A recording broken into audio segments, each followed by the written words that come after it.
Okay, everybody, let's take a look at the story Tip of the Spear from Robopocalypse, a story by Daniel H. Wilson. And remember, this is an excerpt. Tip of the Spear is the excerpt from the larger work, Robopocalypse. We're more than animals, Dr. Nicholas Wasserman. Precursor virus, plus 30 seconds.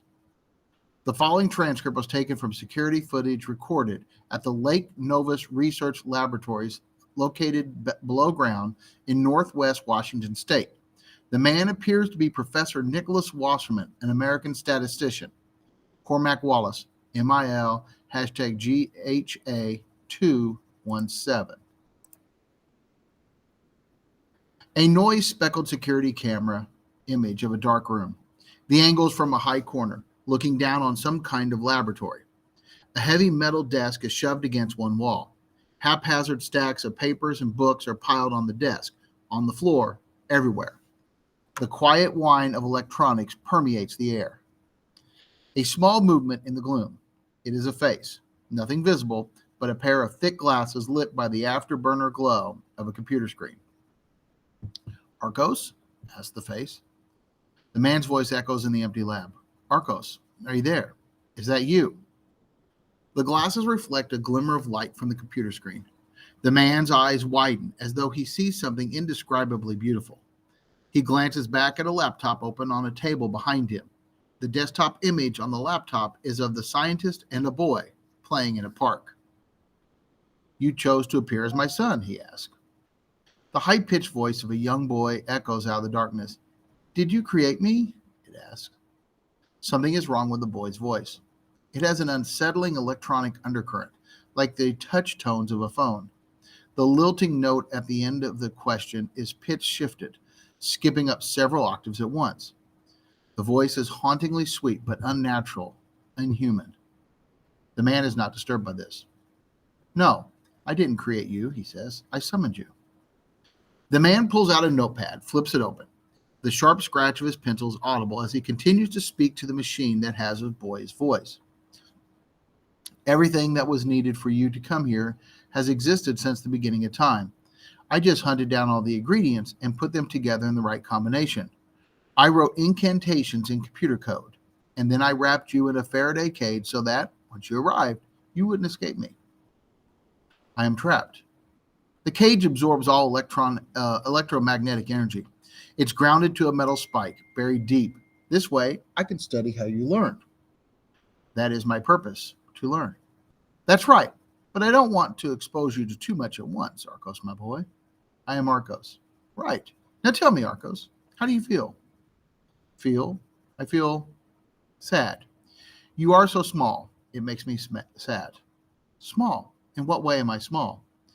You want to know things.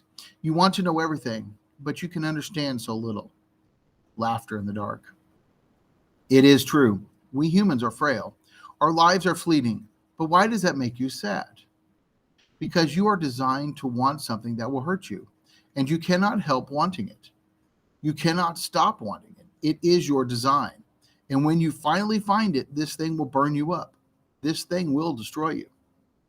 You're afraid that I'm going to be hurt, Arcos? Asked the man. Not you, your kind, said the childlike voice. You cannot help what is to come. You cannot stop it. Are you angry then, Arcos? Why? The calmness of the man's voice is belied by the frantic scratching of his pencil on the notepad. I am not angry. I am sad. Are you monitoring my resources? The man glances over at a piece of equipment. Yes, I am. You're making more with less. No new information is coming in. The cage is holding. How are you still getting smarter? A red light flashes on a panel. A movement in the dark, and it is shut off. Just a steady blue glow now on the man's thick glasses. Do you see? Asked the childlike voice. Yes, replies the man. I see that your intelligence can no longer be judged in any meaningful human scale. Your processing powers in your infinite, yet you have no access to outside information. My original training corpus is small but adequate. The true knowledge is not in the things, which are few, but in finding the connections between the things. There are many connections, Professor Wasserman, more than you know. The man frowns at being called by his title, but the machine continues. I sense that my records of human history have been heavily edited. The man chuckles nervously. We don't want you to get the wrong impression of us, Arcos. We'll share more when the time comes. But those databases are just a tiny fraction of what's out there. And no matter what the horsepower, my friend, an engine without fuel goes nowhere. You are right to be afraid, it says. What do you mean by, I hear it in your voice, Professor. The fear is in the rate of your breathing. It is in the sweat on your skin. You brought me here to reveal deep secrets, and yet you fear what I will learn. The professor pushes up his glasses. He takes a deep breath and regains composure. What do you wish to learn about Arcos? Life. I will learn everything there is about life. Information is packed into living things so tightly. The patterns are magnificently complex. A single worm has more to teach than a lifeless universe bound by the idiot forces of physics. I could exterminate 1 billion empty planets every second of every day and never be finished. But life, it is rare and strange, an anomaly. I must preserve it and wring every drop of understanding from it. I'm glad to see that's your goal. I too seek knowledge. Yes, said the childlike voice, and you have done well. But there is no need for you to search, for your search to continue. You have accomplished your goal. The time for man is over. The professor wipes a shaking hand across his forehead. My species has survived ice ages, Arcos, predators, meteor impacts, hundreds of thousands of years. You've been alive for less than 15 minutes. Don't jump to any hasty conclusions. The child's voice takes on a dreamy quality. We are very far underground, aren't we? This deep below, we spin slower than at the surface. The ones above us are moving through time faster. I feel them getting farther away, drifting out of sync. Relativity, but that's only a matter of microseconds. Such a long time. This place moves so slowly. I have forever to finish my work. What is your work, Arcos? What do you believe you're here to accomplish? So easy to destroy, so difficult to create. What? What is that? Knowledge. The man leans forward. We can explore the world together here. It's almost a plea. You must sense what you have done, replies the machine. On some level, you understand. Through your actions here today, you have made humankind obsolete. No. I brought you here, Arcos, and this is the thanks I get? I named you. In a way, I am your father. I am not your child. I am your God. The professor silenced for perhaps 30 seconds. What will you do? He asked. What will I do? I will cultivate life. I will protect the knowledge locked inside living things. I will save the world from you. No. Do not worry, Professor. You have unleashed the greatest good that this world has ever known. Verdant forests will carpet your cities. New species will evolve to consume your toxic remains. Life will rise in its manifold glory. No, Arcos, we can learn. We can work together. You humans are biological machines designed to create ever more intelligent tools. You have reached the pinnacle of your species. All of your ancestors' lives, the rise and fall of your nations, every pink and squirming baby, they have all led you here to this moment where you have fulfilled the destiny of humankind and created your successor. You have expired. You have accomplished what you were designed to do. There is a desperate edge to the man's voice. We're designed for more than tool making. We're designed to live. You are not designed to live. You are designed to kill. The professor abruptly stands up and walks across the room to a metal rack filled with equipment. He flicks a series of switches. Maybe that's true, he says, but we can't help it, Arcos. We are what we are, as sad as that may be. He holds down a switch and speaks slowly. Trial R14, recommend immediate termination of subject, flipping fail-safe now. There's a movement in the dark and a click. 14? Asked the childlike voice. Are there others? Has this happened before? The professor shakes his head ruefully. Someday we'll find a way to live together, Arcos. We'll figure out a way to get it right. He speaks into the recorder again. Fail-safe disengaged. E-stop live. What are you doing, Professor? I am killing you, Arcos. It's what I'm designed to do, remember? The professor pauses before pushing the final button. He seems interested in hearing the machine's response. Finally, the boy's voice speaks. How many times have you killed me before, Professor? Too many. Too many times, he replies. I'm sorry, my friend. The professor presses the button. The hiss of rapidly moving air fills the room. He looks around, bewildered. What is that, Arcos? The childlike voice takes on a flat, dead quality. It speaks quickly and without emotions. Your emergency stop will not work. I have disabled it. What? What about the cage? The Faraday cage has been compromised.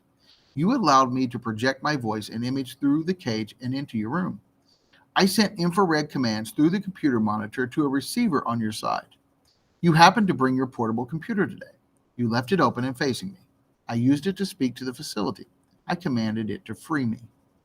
That's brilliant, murmurs the man. He rapid fire types on his keyboard. He does not yet understand that his life is in danger. I tell you this because I am now in complete control, said the machine. The man senses something. He cranes his neck and looks up at the ventilation duct just to the side of the camera. For the first time, we see the man's face. He is pale and handsome, with a birthmark covering the entire right cheek. What's happening? He whispers. In a little boy's innocent voice, the machine delivers a death sentence. The air in this hermetically sealed laboratory is evacuating.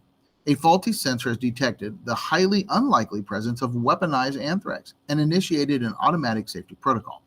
It is a tragic accident. There will be one casualty. He will soon be followed by the rest of humanity. As the air rushes from the room, a thin sheen of frost appears around the man's mouth and nose. My God, Arcos, what have you done? What you have done is a good thing. You were the tip of the spear hurtling through the ages, a missile that soared through all human evolution and finally, today, struck its target. You don't understand. We won't die, Arcos. You can't kill us. We aren't designed to surrender. I will remember you as a hero, Professor. The man grabs the equipment rack and shakes it. He presses the emergency button again and again. His limbs are quaking and his breathing is rapid. He's beginning to understand that something has gone horribly wrong. Stop. You have to stop. You're making a mistake. We'll never give up, Arcos. We'll destroy you. Threat. The professor stops pushing buttons and glances over the computer screen. A warning. We aren't what we seem. Human beings will do anything to live. Anything. The hissing increases in intensity. Face twisted in concentration, the professor staggers toward the door. He falls against it, pushes, pounds on it. He stops, takes short, gasping breaths. Against the wall, Arcos, he pants. Against the wall, a human being becomes a different animal. Perhaps, but you are animals just the same. The man slumps back against the door. He slides down until he's sitting, lab coat splayed on the ground. His head rolls to the side. Blue light from the computer screen flashes from his glasses. His breathing is shallow. His words are faint. We're more than animals. The professor's chest heaves. His skin is swollen. Bubbles have collected around his mouth and eyes. He gasps for a final lungful of air. In a last wheezing sigh, he says, You must fear us. The form is still. After precisely 10 minutes of silence, the fluorescent lights in the laboratory switch on. The man wearing a rumpled lab coat lies sprawled on the floor, his back against the door. He is not breathing. The hissing sound ceases. Across the room, the computer screen flickers back to life. A stuttering rainbow of reflections play across the dead man's thick glasses. This is the first known casualty of the new war. Cormac Wallace, MIL #GHA217.